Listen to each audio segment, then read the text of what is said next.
네, 사랑하는 청년 여러분, 한 주간 평안하셨어요? 지난주에 이어서 오늘은 여호수아 두 번째 시간입니다.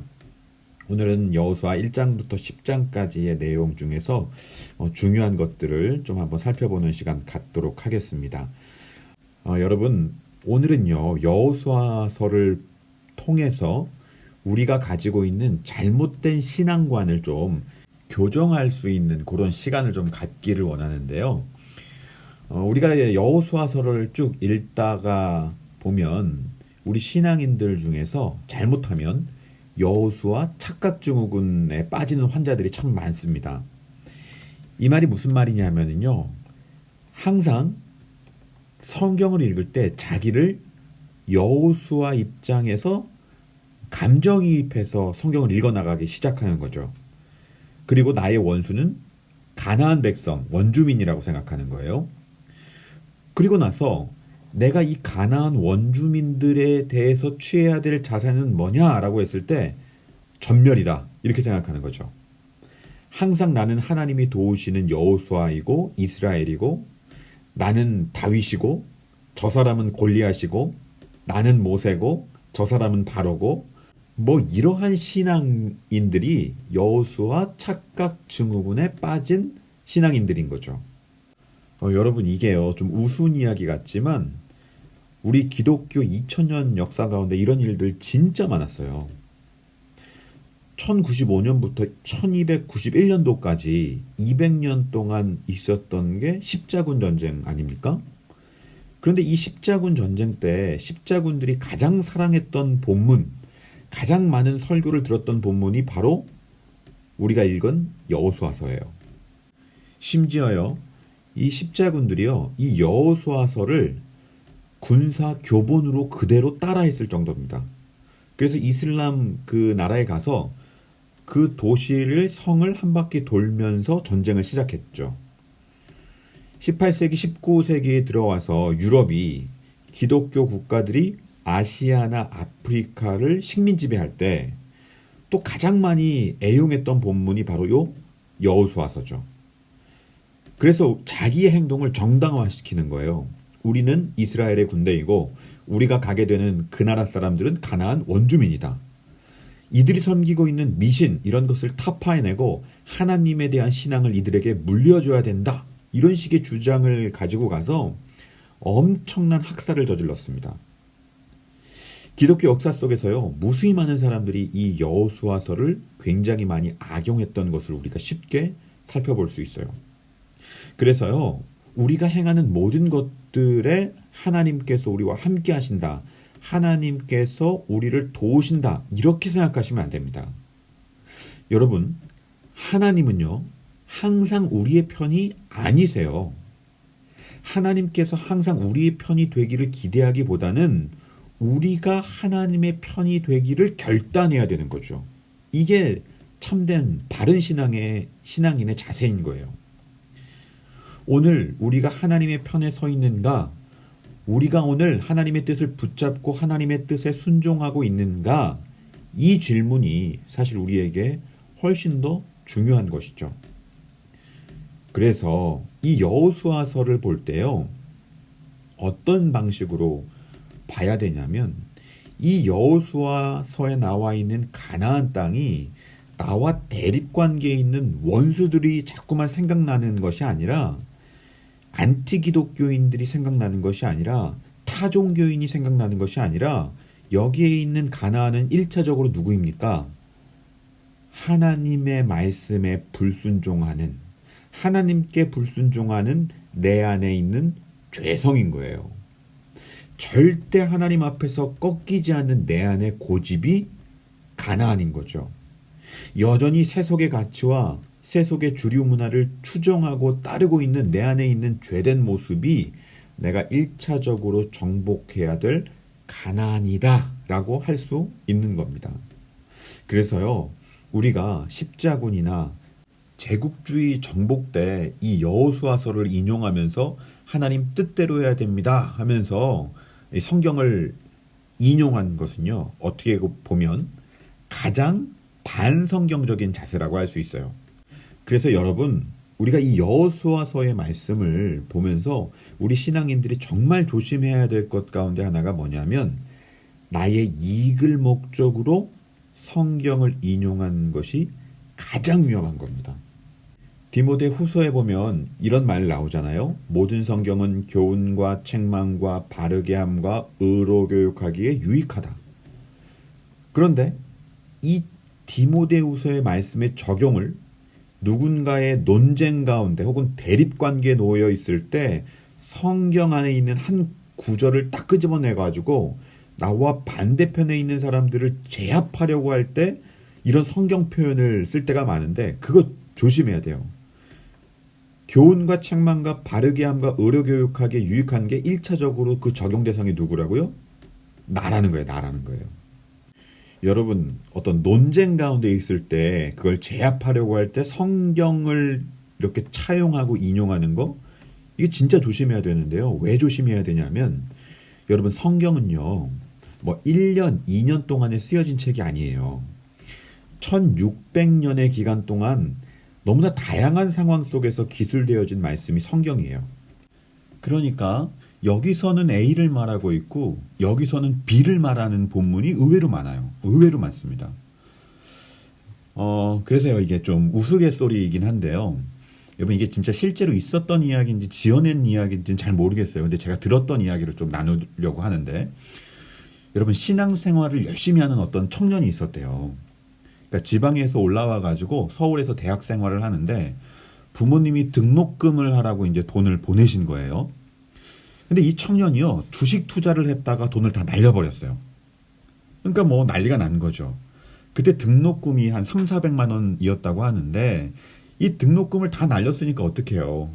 근데 또 이 청년이요, 신앙생활을 또 열심히 하다 보니까 매일 큐티를 했나 봐요. 그래서 큐티를 막 하다 보는데 갈라디아서 6장이 그때 큐티 본문이었던 거죠. 그래서 갈라디아서 6장 2절을 딱 보니까 이런 말씀이거든요. 제가 한번 읽어볼게요. 너희가 짐을 서로 지라 그리하여 그리스도의 법을 성취하라. 예, 아멘. 이 말씀에 딱 꽂힌 거예요. 생각해보니까 그날이 토요일 날 아침이었는데 토요일 오후에 청년부 모임이 있는 거예요.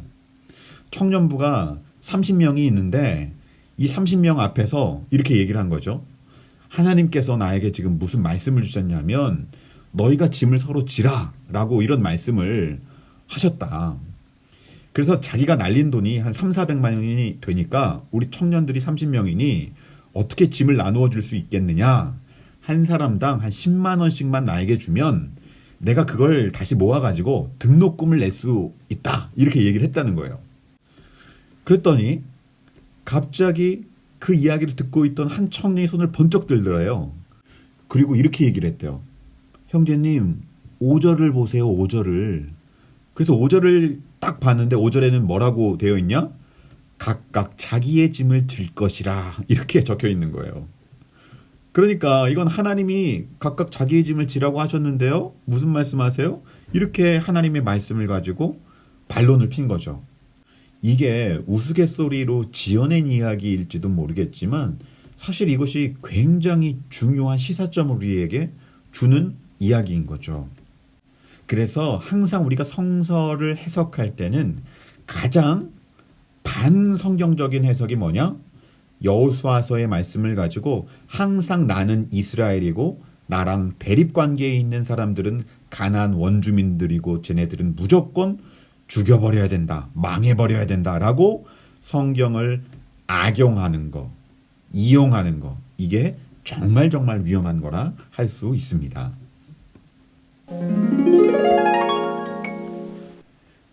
네, 여러분, 이제 여호수아 2장을 볼 텐데요. 여호수아 2장은 여리고성에서 기생 라합을 만나는 이야기가 나옵니다.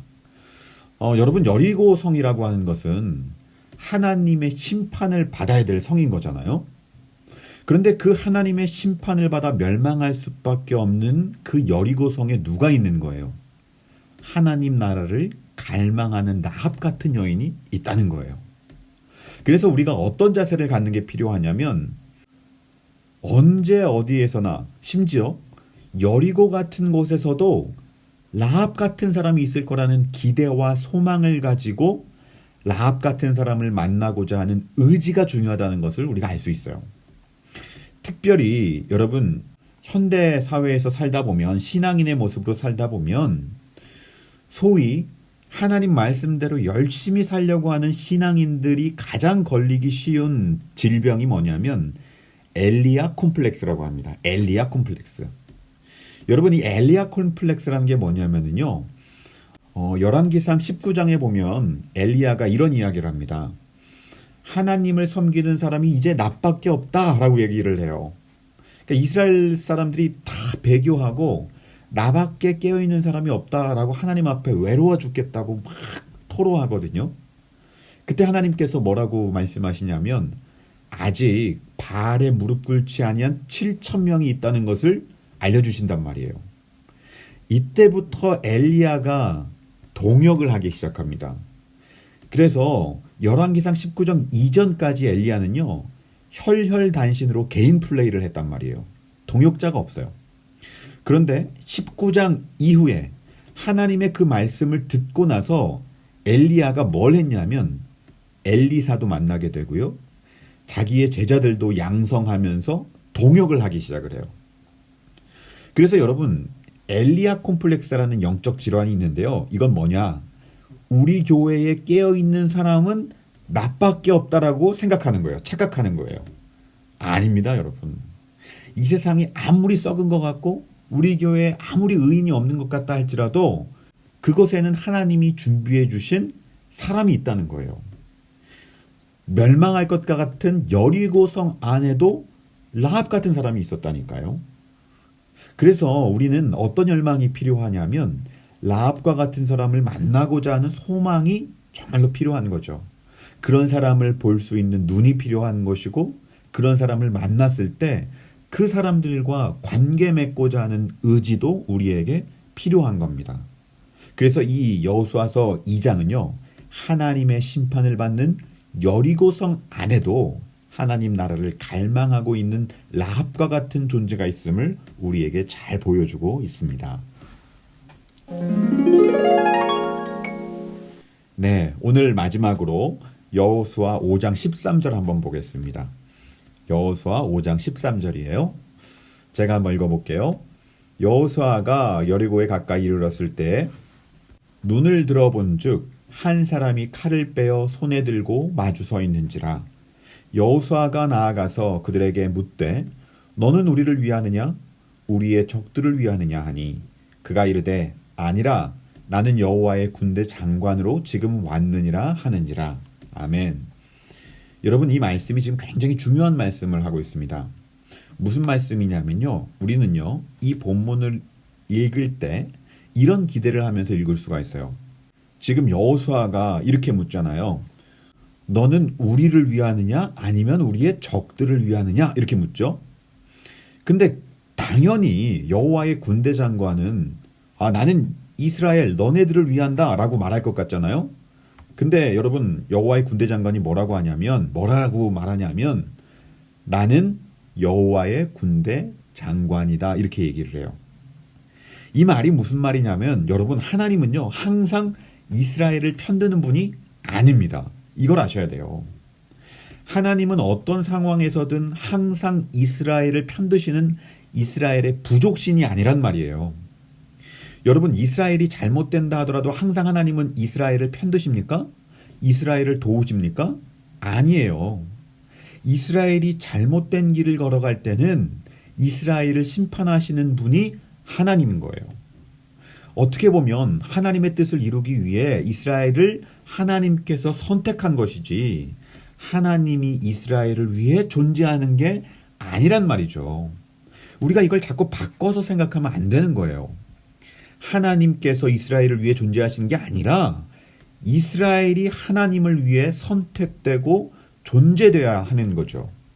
그래서 나는 너의 편도 아니고 너의 적군의 편도 아니라 여호와의 군대 대장이다. 이 말이요. 너무너무 중요한 말이라고 할 수 있어요. 근데요, 우리는요, 은연중에 하나님에 대한 인식이 어떻게 가 있는 사람이 많냐면 이런 거예요. 아니, 하나님이 그래도 하나님이 사랑하시는 백성인 우리를 심판하시겠어? 뭐 이런 이야기를 하죠. 이렇게 이야기하다가 하나님께 심판받은 사람들이 구약의 이스라엘 백성입니다. 그러니까 하나님이 우리만을 편드시는 그런 분이 아니시라는 거예요. 그래서 구약에 보면 여호와의 날에 하나님이 온 세상을 심판하시는데 이스라엘 백성들은 정말 그거를 기대했거든요.